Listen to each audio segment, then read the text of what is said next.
Hello friends, back to Bhavani lifestyle. வாங்க, நாங்கள் புறப்பட்டாச்சு. மணி வந்து 9:20 ஆகுது. லைட்டெல்லாம் ஆஃப் பண்ணுவோம். எனக்கு சின்ன பேக் கொண்டு வரல, தண்ணி நிறையா கொண்டு வந்தது. இந்த பெரிய பேக் வந்துட்டேன். இவர் கடைக்கு ஜாமான் வாங்குறதுக்கு இந்த பேக் யூஸ் பண்ணிப்பார். சிலப்போ நானும் யூஸ் பண்ணுவேன். மோஸ்ட்லி இது யூஸ் பண்ணுறதுல எப்போ யூஸ் பண்ணுவோம். இப்போ கேஸ் எல்லாம் இங்கே வச்சாச்சு. வெளியே இருக்க ஜாமான்லாம் உள்ளே எடுத்து ஒன்று வைக்க ஆரம்பிச்சாச்சு. ஏன்னா இந்த பேக்கை கமல் சார் மாதிரி இவர் தான் போடுவார்.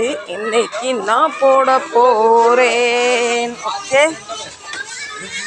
கஷ்டப்பட்டு ஒத்தையில் வைக்கிற நான் ஹெல்ப் பண்ணாமல் இங்கே வந்துட்டேன். நான் போகிறேன்னு சொன்னேன். தங்க பிள்ளைங்களாம் பாவமாக வந்து நிற்கிறாங்க பாருங்கள். தங்க குட்டி பிள்ளைங்களா. மணி 9:30. நாங்கள் வீட்டுக்கு அந்தான்னு பெட்ரோல்லாம் ஊற்றி பசங்களுக்கெல்லாம் சாப்பாடெலாம் கொடுத்துட்டு போகிறதுக்கு 10:30 மணி ஆயிரும். அதுக்கப்புறம் ஜீவனை கொண்டு எங்கன்னா படுக்க வைக்கலான்னு நினைக்கும் போது தப்பங்கு பாத்திரத்தை தெய்யி என்னாச்சு. இவர் கடைக்கு வந்தால் இவர் வேலை பார்ப்பார். நான் ஜம்முன்னு உட்காந்துருப்பேன். நானும் செய்வேன். ஆனால் வீட்டுக்கு வந்து இவர் எனக்கு எந்த ஒரு வேலையும் செஞ்சு தர மாட்டார். கேட்டால் சொல்ல நான் கடையில் மாடாக உழைக்கிறேன்னு. என்னாச்சு, சரி இருக்கட்டும், அவர் கடையில் மாடாக உழைக்கட்டும், நம்ம வீட்டில் போய் ஆட்டுக்குட்டியாக உழைக்கலாம். கடவுளுக்கு நன்றி சொல்லிடலாம். இன்னைக்கு காலையிலேருந்து எங்களை வழி நடத்தி நல்ல வருமானம் கொடுத்து எங்களை பத்திரமா எங்களுக்கும் வீட்டுக்கு கூப்பிட்டு போகிறதுக்காக கடவுளுக்கு நன்றி. நன்றி அப்பா, சாயப்பா. நாங்கள் பத்திரமா வீடு போய் சேரணும். ட்ரக்காரெல்லாம் போட்டு அதுக்கப்புறம் நம்ம போகலாம். சிலப்போ இந்த இடத்துல பெரிய பெரிய வண்டி போகுமா, எல்லாம் டிராஃபிக் ஆயிரும். வாங்க ஃப்ரெண்ட்ஸ், எங்கள் கூட எங்கள் வீட்டுக்கு ஒரு நாள். நீங்கள் முந்திலாம் ஃப்ரெண்ட்ஸுங்களுக்கு பயங்கர டிராஃபிக்காக இருக்கும். இப்போ ஆண்டவ புண்ணியத்தில் கொஞ்சம் டிராஃபிக் கிடைக்கிறது. அதனால் 1 மணி நேரத்தில் சல்லுன்னு வீட்டுக்கு போயிடுறோம்.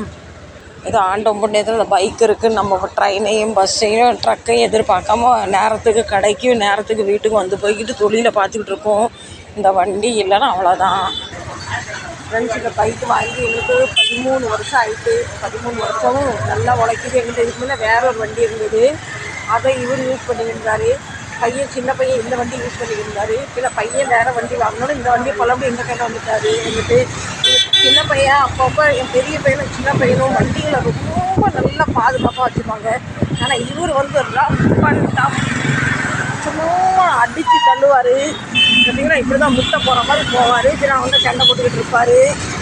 இவர் சும்மா ஓடினா போதும், சாமியை கும்பிட்டுவோம். ஓடினா போதும், நடந்தா போதும் அப்படி விட்டுருவார்.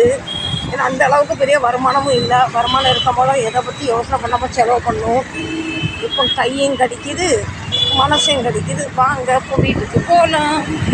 மும்பையில் பயங்கர வெயில். ஆனால் நான் அந்த வண்டியில் போகும்போது சில்லுன்னு காற்றடிக்கி எனக்கு குளிர்ற மாதிரி இருக்குது. என்ன எனக்கு உடம்பு சரியில்லையா, இல்லை கிளைமேட்டு வந்து கூலாக இருக்கா தெரியல. ஆக்சுவலி இப்போ 2-3 நாளாக எனக்கு உடம்பு கொஞ்சம் சரியில்லாமல் தான் இருக்குது. காய்ச்சல், உள்காய்ச்சல் இருக்க மாதிரி இருக்குது.